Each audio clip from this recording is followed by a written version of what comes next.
Welcome to Conquering Your Clownfish, a podcast dedicated to transforming disabilities into special abilities. I'm your host, Brady Murray. Welcome to the See the Miracle and Conquering Your Clownfish podcast. Today's guest is someone whose story and passion will absolutely inspire you. Amanda Ellard is a mom, author, and tireless advocate who recently joined the Rod's Heroes team as the Director of Operations. Her journey took a beautiful turn in June of 2020 when her daughter, Lucy Claire, came bursting into the world like a sunrise, filling their lives with every shade of pink. Since that moment, Amanda and her family have been on a mission to shift the narrative around children like Lucy, who was born with an extra chromosome. Their message is simple but powerful. Every child is worthy, valuable, and belongs in a community that sees and celebrates their light. Amanda, welcome to the show.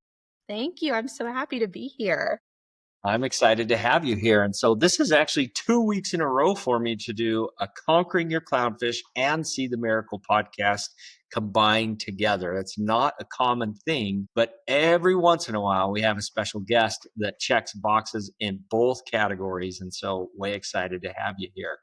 This is a fun thing because, as I just shared, Amanda has joined our team as our Director of Operations with Rod's Heroes. And so you've only been at that for what, a month now? Just in a month. Yeah, it's pretty new. Yep. But I just have to say you are a quick study and you are doing an amazing job. And we are so thankful to have you be a part of the Rod's Heroes team. So this is especially awesome for Rod's Heroes because not only are you amazing as an employee, but you have an absolute affinity and understanding of Down syndrome as good or better than anybody out there. So tell us a little bit about Lucy. Love this girl. Man, she is.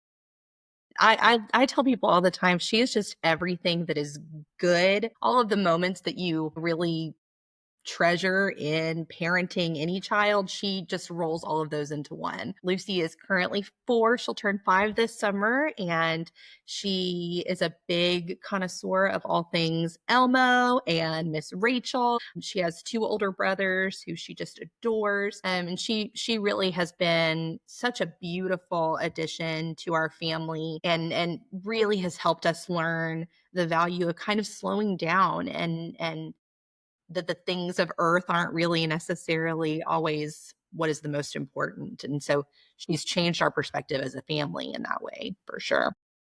I feel, on our podcast, we've had a lot of guests that had a child with Down syndrome in 2020.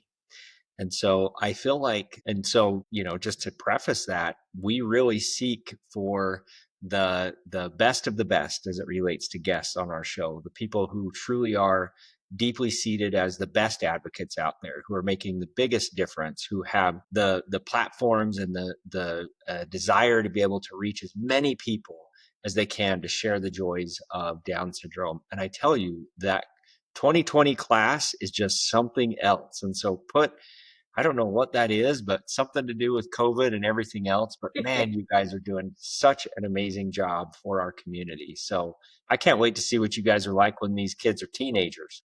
Man, I think so much of it really started in that season of isolation. And when you experience such a life altering diagnosis for your child, you're just seeking connection. And so many of us kind of took to the internet to do that and social media platforms. And I think that it kind of gave us this space where we could connect with one another, but also where the world in its larger form was able to connect with us and our families. And so it was inherently a really nice kind of side effect from that isolation was expanding our circles and being able to touch people that we normally wouldn't have even thought to reach out to. That's right. Yeah, that's right. So let's touch base on this role with Rod's Heroes. Tell us about what you were doing before you joined Rod's Heroes. Yeah, so I am a licensed social worker in the state of Texas. I have spent the last almost decade working in my local school district through the Head Start program. Head Start's really phenomenal because it's specifically designed to target at-risk youth, whether that is based on a low socioeconomic standing or disability. And so I have worked for the past almost 10 years doing things like enrollment for those students and meeting eligibility requirements, maintaining the requirements to keep our federal grant, and then also doing things like behavioral intervention. A lot of my background is in trust based relational intervention through the foster care system. And so utilizing that with students who really come from hard backgrounds and have had really hard experiences and being able to show them the importance of relationship and connection. Yeah. I'd like to go into that a little bit more. And this is the advantage that we have with doing a podcast for both platforms. This is more of a see the miracle conversation. But my experience with adoption, we have 7 children that we've adopted. And honestly, all 7 of them came from a trauma background. And so, I'm thinking in particular our 2 daughters that came through foster care into our family, and then our 4 Colombian children also foster care, longtime foster care, and in a place where it's maybe even a little bit more extreme where they grew up. So TBRI and trauma. I mean, you're an expert in this. You're trained in this. You spent a decade of your life seeing this. And so, what would you give by way of insights and just counsel and direction for families that are dealing with trauma? You know, trauma feels like such kind of a trigger word in our society right now. And when I went through my TBR training through TCU, I had just become a parent and I had the opportunity to see Karen Purvis speak in person and really kind of caught that bug of what it means to communicate care and trust and relationship in order to create a safe space for children. And so when we're looking at our kids, especially our kids that have endured long-term trauma, that it's been happening again and again in their lives, one thing that we really have to keep in mind is that their little brains and bodies are just wired differently. And so the way that we parent, the way that we communicate really has to boil down to recognizing that biological difference and doing the exhausting work of rewiring their little brains. And so they live in the midst of this trauma response in this downstairs part of their brain where their amygdala lives and where everything is scary. And we respond in that fight, flight, or freeze mentality. And what we want to do is help them build those pathways to get to their prefrontal cortex, where all their logical reasoning happens. Where they can build relationships and know that they are safe. And so everything in TBRI really focuses on helping kind of build that staircase to that upstairs part of their brain.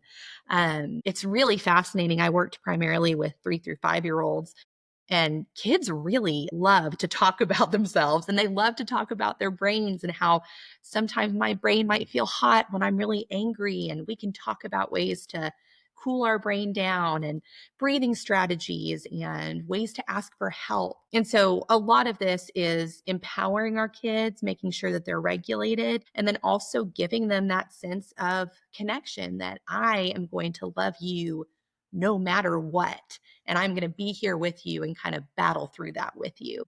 And that's hard. Oh my goodness, it's hard.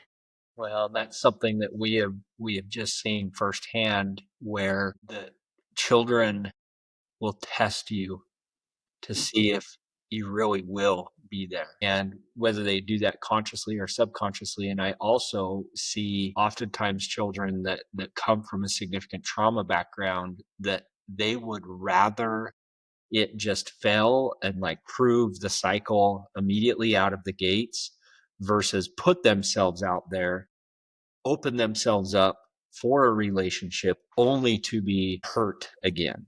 And so Yes. they would rather self-sabotage, make it just bad immediately out of the gates versus put themselves out there and risk actually having a relationship with somebody only to be hurt again. Do you think Yeah, that that's a truth, or have you seen that as a true thing? absolutely. Relationship in essence is vulnerability. And vulnerability doesn't feel safe. Even as adults, it's really difficult to have vulnerable relationships with other people. And that's why I think so often adults find it hard to make friends, right? Because we feel this sense of kind of protecting ourselves. And our kids are just little versions of adults in so many ways. And opening yourself up to potential hurt is terrifying. And so it doesn't allow for logical reasoning and thought. You know, you and I can sit here and I can say, well, logically, a safe home where people love you and are sending you to school and making sure you're clothed and fed, obviously you should feel happy and you should be, doing well. But our kids can't access logical reasoning because they live in this part of their brain where they can't get there. And so disarming that fear, and there's a lot of ways to do that, but helping them disarm that fear and being willing to sit with them in the sunshine and the rain is really powerful, and it's really the holy work of adoption and foster care in general.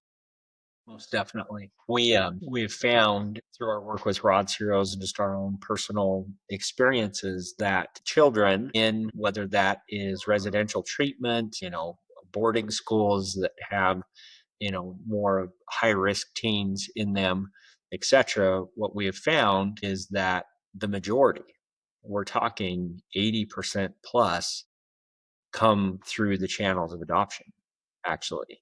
And that's terrifying for a family that is considering answering the call to adopt, knowing that the lion's share of individuals in, kids in their teenage years that are in residential treatment, etc., are coming from an adoption background and in essence a trauma background.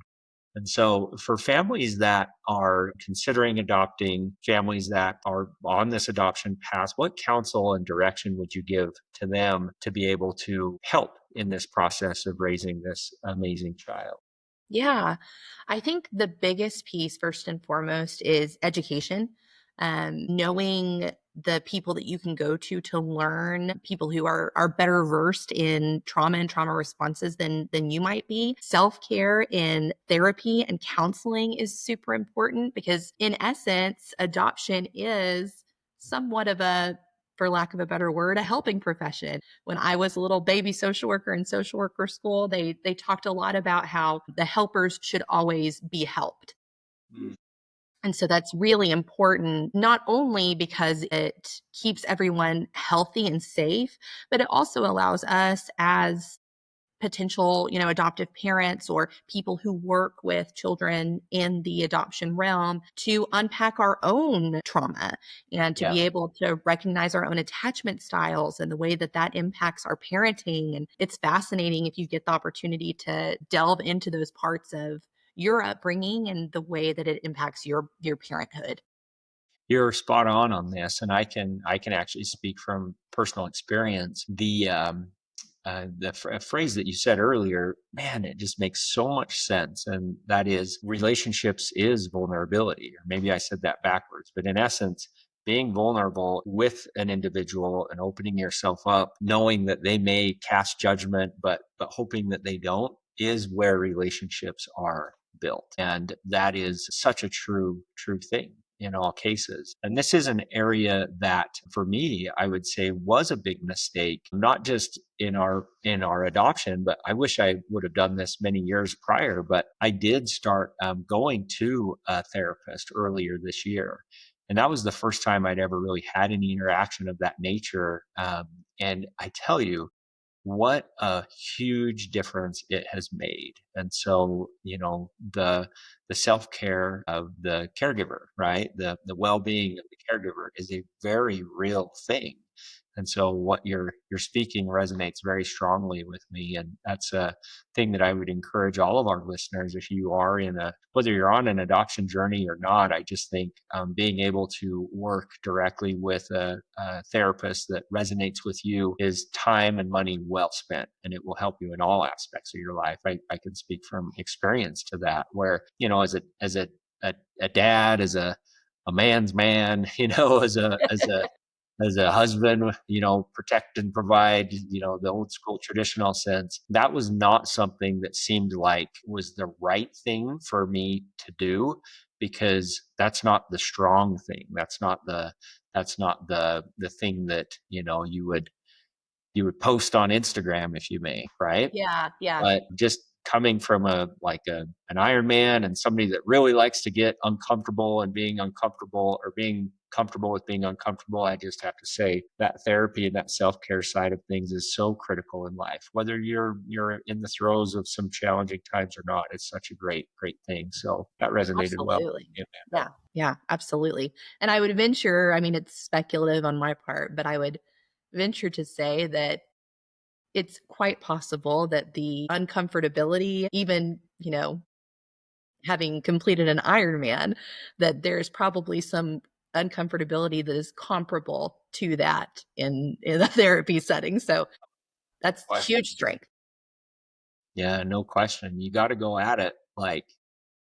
You got to go in there with hat in hand and a heart that is vulnerable, that is open and willing, and that is just willing to listen and willing to just be able to be open. And it's actually quite refreshing to be able to just take that armor off and just be able to speak openly, as as an individual, as just a son or daughter of God, and somebody that is just trying to survive, making it a day at a time. Yeah, absolutely.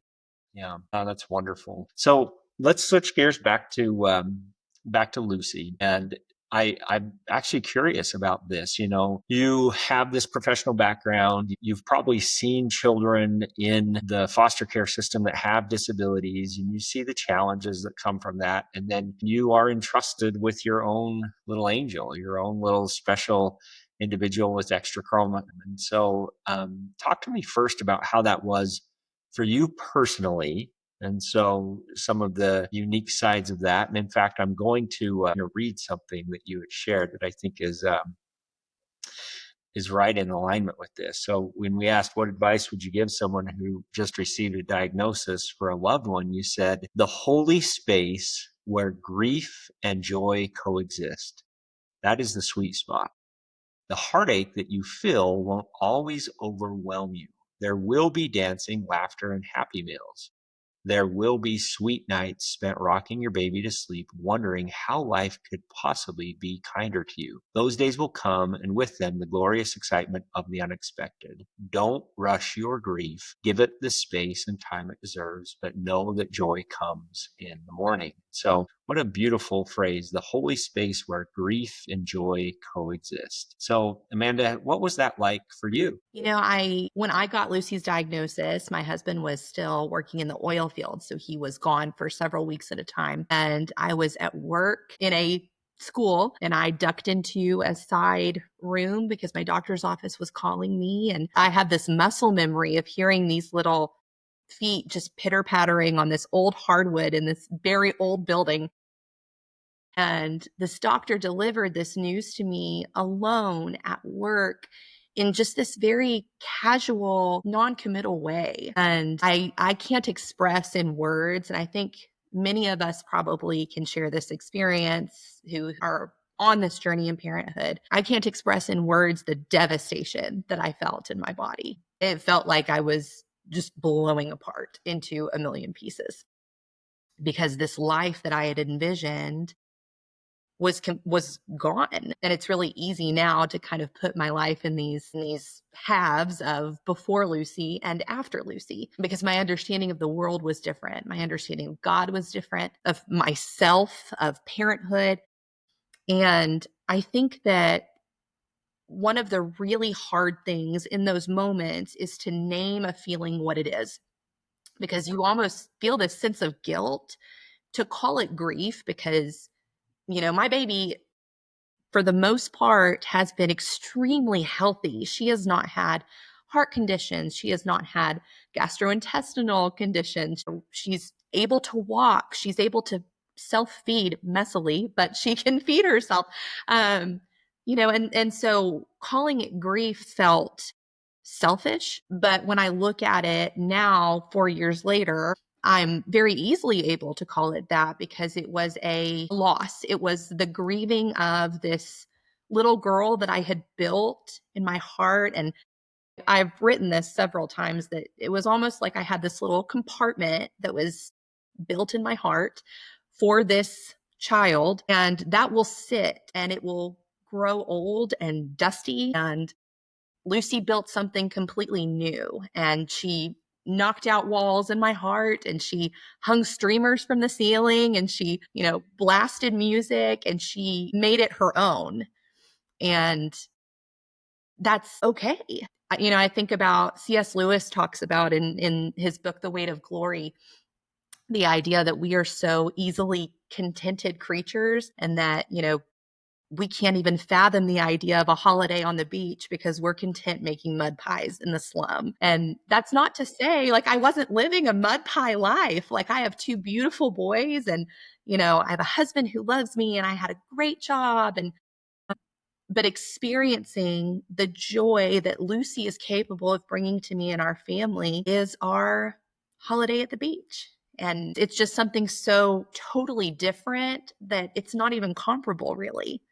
And so when I say grief, it really is, grieving the idea of what that would look like, and recognizing that that makes me sad, but also knowing that this new thing can be something beautiful.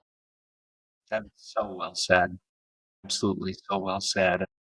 I think that that counsel that you give on just not rushing the grief, allowing yourself to sit in that, and in fact, really allowing yourself to allow that to come back in the future.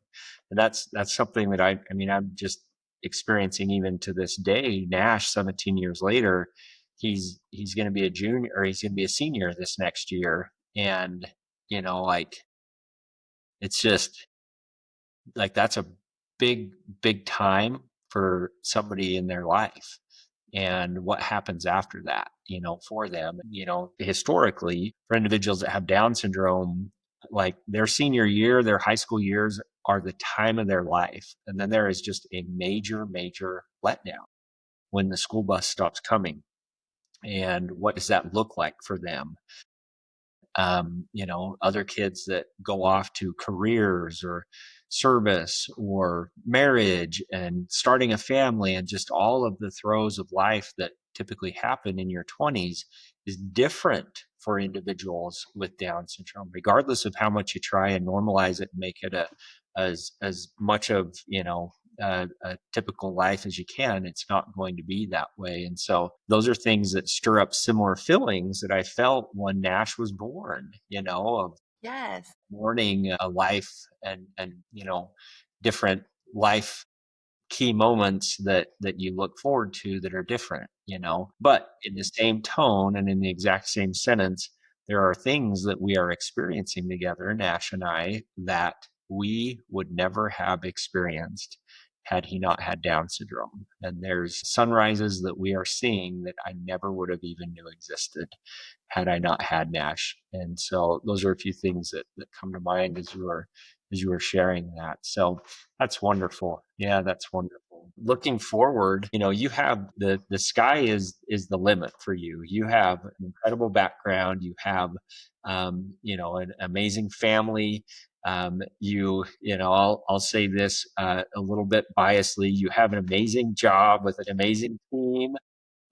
But sky's the limit, fast forward, Amanda, into the future. And this could be many years, this could be months, but many years. Like, wave your magic wand. What would you be able to do? What do you want to accomplish? You're so young and you have a whole life ahead of you. Like, what is it that you really feel called to, and what you would want to do? Hmm. You know, Before Lucy was born, I remember having conversations with my husband where I would talk about, all of these lofty goals that I had for my career, and that I was going to be as a joke, a world famous social worker, the richest social worker in the world. Just all kinds of, obviously there are very many wealthy social workers, and in joking in that, one thing that I have really been struck by since becoming Lucy's mom is that being her mom gave me a purpose, and it gave me a passion. And so when I look towards the future in my life, it all revolves around Lucy and the ways that she has changed me. And it revolves around my true heartfelt belief that when you encounter someone, when you live in vulnerability in relationship with someone who has Down syndrome, just simply it changes your life and it changes you as a person. It's transformative. And so, my hope for my future would be that whatever I do and the circles that I run in and the people that I interact with, that I am able to communicate through my work, through my words, through my life, that I have been transformed and that they should give themselves a chance to be. And that is so multidimensional, and it can be unpacked as much as you might want. But at the end of the day, if someone was going to speak about me at the end of my life, I think the greatest honor would be for them to say, this was holy work, because it's the restoration of the idea that we are all created with dignity and purpose and God breathed holiness, and that my life communicated that. That is amazing. And that is something to ponder. It's something for all of us to be able to consider, because it's not so much, I just think that's such a great answer. It's not so much how you perceive like what you are going to do. That's how it was pre Lucy, what you were going to do. Post Lucy, it's what you are going to be, like who you are going to be as it relates to your influence and positivity on other individuals. And that is a really very mature and insightful thing that I will give credit to Lucy for teaching you that. How about that? She's pretty smart at the end of the day. I hear I'm doing this podcast from home, and I have all my journals up here, and there's one of those journals in there, and I'm not gonna be able to grab it and find which one, but there is a journal there where I remember clearly I was in Colombia. It was actually the very first time we ever went to Colombia, and we're advocating for children. And I remember one morning I was writing in my journal, and I just had this like burst of inspiration around a lot of what you just described. It's not where the focus and being somebody that is very goal oriented and kind of a visionary in that nature. I'm always like, what's the next mountain to climb? But how fast can we go? And forward thinking that way. And it's not about that. It's more about becoming who you are divinely appointed to become. And you look at these individuals who have Down syndrome, who have a disability in their very special way. In the world's eyes, they are incomplete and lacking, but in their own very special way, and especially individuals that have Down syndrome, and when I say that, I actually have images of other disabilities to where all of these individuals entrusted with this unique gift of what the world deems as disability in their own special way, they are exactly who they are supposed to be. And when you spend time with them, you know that because you feel that. And that's what I see with my boys for sure. I keep saying this, as they get older, it just keeps getting better. And so you have a lot to look forward to. Wait until you get that amazing combination of pure innocence, which is just Down syndrome as a whole. They're very innocent souls, and raging hormones and puberty. Goodness. Like that's just like a magical time of life to where you just feel like you should walk around with your phone recording all the time with the conversations that Man. you have and the things that you see and laugh at. And so You it's know, a special time of life. she's still small enough where I can, physically pick her up and move her places, but I know that day is coming where I'm not going to be able to anymore. And but I resonate so much with what you said. I describe Lucy fairly often as just kind of our little breath of heaven, that she's just this little piece that we have been gifted on the way that things are really supposed to be. It's a really good reminder for me as a person, but I think for the people around us too. Definitely. Well, most definitely.